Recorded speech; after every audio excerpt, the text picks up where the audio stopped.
ආයිබෝවන් ගොඩක් අය මගෙන් ඇහුව ප්‍රශ්නයක් තමයි කොහොමද මේ ගෝෂා ස්ටෝන් එක පාවිච්චි කරලා හොඳ ෆේස් මසාජ් එකක් කරගන්නේ කියලා. ඉතින් මං හිතුවා අද ඔයාලට මේ ගෝෂා ස්ටෝන් එක ගැන කියලා දෙනවා. ඒ වගේම මේක කොහොමද හරියට ෆේස් මසාජ් එකකට යූස් කරන්නේ කියලා අද කියලා දෙනවා කියලා. මේක තමයි මගේ ගෝෂා ස්ටෝන් එක. ඒක හදලා තියෙන්නේ රෝස් ක්වාර්ට්ස් වලින්.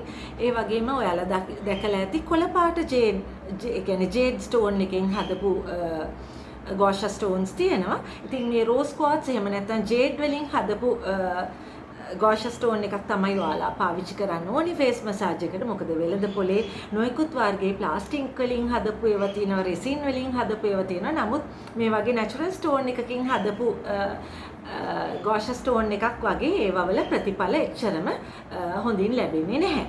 ඉතින් ඇත්තටම ගෝෂා ස්ටෝන් එකෙන් කරන ප්‍රතිකාරය චීනයේ ඉඳලා අපිට ආපු ප්‍රතිකාර ක්‍රමයක්. ඉතින් අපි බලමු කොහොමද මේකෙන් අපි හොඳ මසාජ් එකක් කරගන්නේ කියලා. මුලින්ම අත් දෙක හොඳට සෝද ගන්න. මොකද අතේ විෂ බීජ තිබ්බොත් ඒවා අපේ මුහුණේ ගෑවෙන හින්දා. ඉතින් මම ඇත්තටම මසාජ් ඔයිල් එකක් පාවිච්චි කරලා මුහුණේ ආලේප කරලා තියෙන්නේ. ඔයාලට පාවිච්චි කරන්න පුළුවන් එඬරු තෙල්, එහෙම නැත්නම් ඔලිව් ඔයිල්, එහෙම නැත්නම් හොඳ මසාජ් ඔයිල් එකක් පාවිච්චි කරලා හොඳට මුහුණේ ආලේප කරලා මේක පටන් ගන්න පුළුවන්.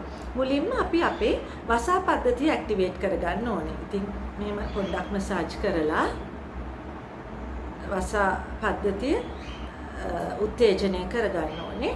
වගේම මෙතන මෙහෙම පොඩ්ඩක් මේ වගේ මසාජ් කරාම අපේ වසා පද්ධතිය ඇක්ටිවේට් වෙනවා. ඒ වගේම තමයි මෙතන. ඊට පස්සේ මේ ගෝෂා ස්ටෝන් එක අරගෙන ඒකේ මේ පැත්ත තියෙනවා හොඳට බෙල්ලෙන් උඩට මේ වගේ 10 පාරක් විතර උඩු අතට හිමීට අතුල්ලගෙන යන්න උඩු අතට. ඊට පස්සේ මෙන්න මේක මෙහෙම අරගෙන මේ වගේ එහෙම 10 පාරක් කරන්න ඕනේ. ඉතින් මූණේ මේ පැත්තට කරන දේවල් අනිත් පැත්තටත් අනිවාර්යයෙන්ම කරන්න ඕනේ.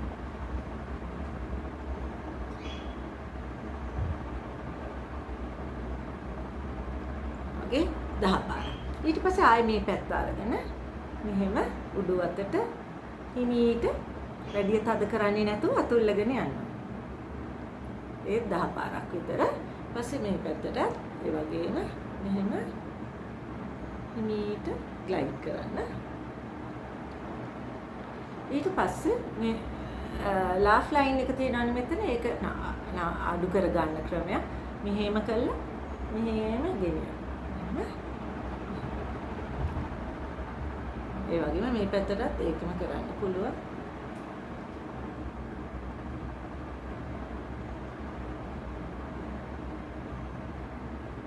ඊට පස්සේ ඇස් ළඟ කරද්දී හුඟක් පරිස්සමින් හිමීට කරන්න ඕනේ.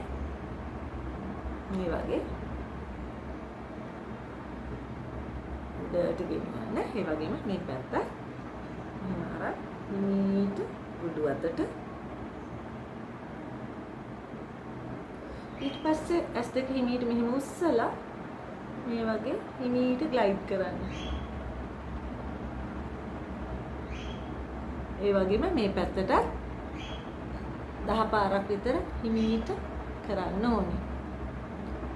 මේ ක්‍රමේ පෆි අයිස් අඩු කරගන්න පුළුවන්. ගොඩක් වෙලාවට ගෝෂා ස්ටෝන් එක උදේ වරුවට පාවිච්චි කරලා මසාජ් එකක් කරගන්නවා නම් හොඳයි. ඊට පස්සේ මේ පැත්ත අරන් මෙහෙම උඩු අතට මේ වගේ හිමීට නලල උඩු අතට මසාජ් කරගන්න පුළුවන්. ඉතින් ඇත්තටම මේ ගෝෂා ස්ටෝන් එකකින් කරන මසාජ් එකක තියෙන ප්‍රයෝජන තමයි අපේ රුධිර සංසරණය හැමට වැඩි වෙලා, මුහුණට වැඩි වෙලා, මුහුණ හොඳට ග්ලෝ වෙන්න ගන්නවා. ඒ වගේම කාලයක් තිස්සේ මේ මසාජ් ක්‍රමය කරොත් මුහුණේ හැඩයක් ලස්සනට වෙනස් කරගන්න පුළුවන්. අපේ මසල්ස් වල තියෙන ටෙන්ෂන් එක, ආතතිය අඩු කරගන්න. එතකොට මුහුණේ තියෙන අනවශ්‍ය රැලි වැටීම් අඩු වෙනවා. ඒ වගේම පෆි අයිස් අඩු කරගන්නත් ගෝෂා ස්ටෝන් එකට පුළුවන්. ඉතින් මේවා තමයි ගෝෂා ස්ටෝන් එකකින් ලැබෙන ප්‍රයෝජන. ඉතින් මං හිතනවා ඔයාලට පේනවද ලස්සන ග්ලෝ එකක් ලැබිලා තියෙනවා හැමත. ඉතින් විනාඩි 10ක් කරාම ඔයාලට තේරෙයි වෙනස. හොඳට මේ මුහුණ ග්ලෝ වෙනවා. ඉතින් කොයි හරි යන්න කලින් උදේ වරුවට වගේ වෙලාවට මේ ගෝෂස් ස්ටෝන් එක පාවිච්චි කරලා මේ වගේ පොඩි මසාජ් එකක් කරගන්න පුළුවන් නම් ඇත්තටම ලොකු වෙනසක් පේනවා. මම හිතනවා ඔයාලා මගේ වීඩියෝ එකට කැමති වුණා කියලා. එහෙනම් මගේ YouTube channel එක Serene Radiance and Mindfulness by Dr. Shamila කියන YouTube channel එක subscribe කරලා notification button එකත් press කරන්න. එතකොට මේ වගේ videos වලින් තවදුරටත් ඔයාලට මාත් එක්ක සම්බන්ධ වෙන්න පුළුවන් වෙයි. එහෙනම් ගිහිල්ලා එන්නම්. Thank you.